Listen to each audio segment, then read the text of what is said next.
You know something? What? I think our string is done run out.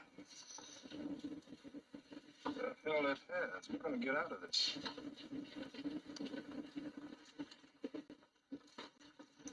Yeah? Yeah. How? Well, there's nothing to it. A big giant hand is gonna reach in here and pick us up and take us away and put us down someplace right in the middle of a whole bunch of women and whiskey.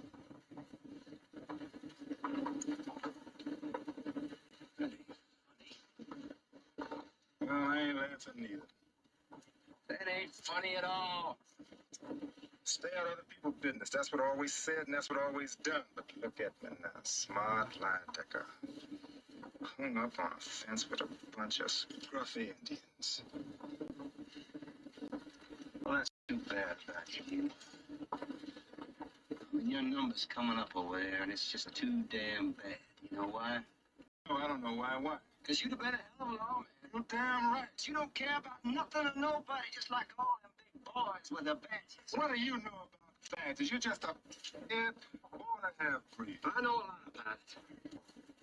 I know all about them small town barbershop haircutting shifts. I know all about them big town, big bellied billy club swinging policemen from St. Louis. You don't know nothing. Don't. They look you up and down and you're guilty. You don't get no trial, just like we ain't gonna get one now. Because them guys over there, they don't care about nothing or nobody. Just like you. That's why you'd have been so good with a badge.